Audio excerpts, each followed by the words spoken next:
Hello, my name is Phil Easter, historian and writer from Baltimore, Maryland, also known as the Amazing Memory Man. We're recording tonight on Monday, June 3rd, 2024. This is story number 54 on my YouTube channel, which is Phil Easter, the Amazing Memory Man. This week we have a very important historical anniversary. It was 80 years ago, on June 6, 1944, the Allied invasion of Normandy, when the Allied nations fought the Germans to take Europe back from the Germans, the countries they conquered, and starting with France with the D-Day invasion on June 6, 1944. Three major Allied nations, United States, Great Britain, and Canada, most of the troops were from those three countries, but also assisted by soldiers from Australia, New Zealand, Norway, and other countries, as well as the French resistance fighters, many of whom were in Normandy, who helped the Allies. Especially the first wave were American paratroopers who, late on the night of June 5th, they assembled in England, and in the early hours of June 6th, several thousand men parachuted into Normandy. The main invasion was early in the morning, when close to 150,000 troops crossed the English Channel in these little landing boats, landing crafts, supported by naval artillery from many ships. The guns were blasting, and the Germans had made fortifications along the coast, a series of small forts and manned by machine guns. And it was quite a thing, because this was the greatest invasion in history, an amphibious invasion, crossing the English Channel from England to France.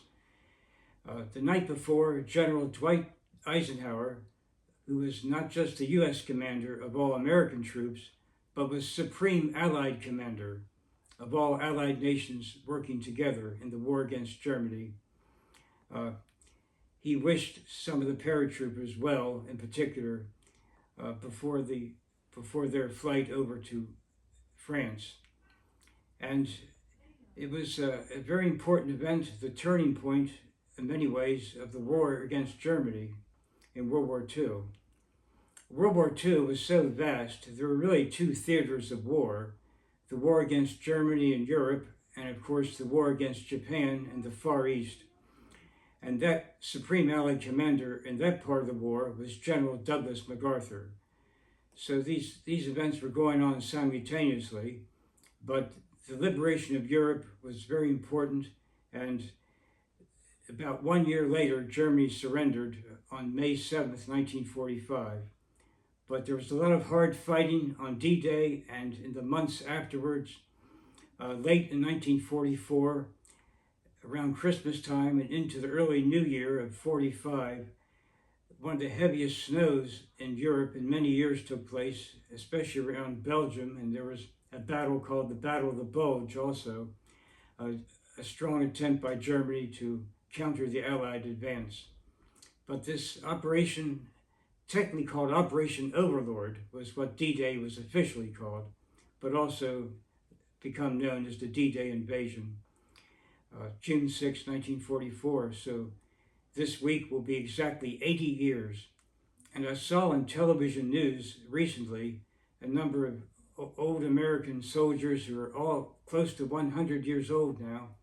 There aren't too many left, but there are some who actually fought on D-Day when they were young men 8 decades ago, and they're going to have a special ceremony in Normandy in France this coming Thursday, June 6th, to commemorate that historic event.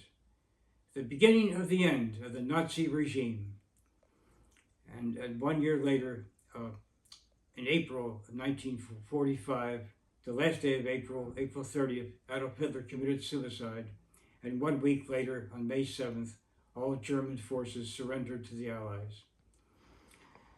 There have been at least 2 movies that I know of that were very good movies about the D-Day invasion. The one was called The Longest Day, made in 1963, and of course, more recently, in 1998, the movie that Steven Spielberg directed called Saving Private Ryan. Those are two excellent movies with actors, but very accurate about what happened on the D-Day invasion.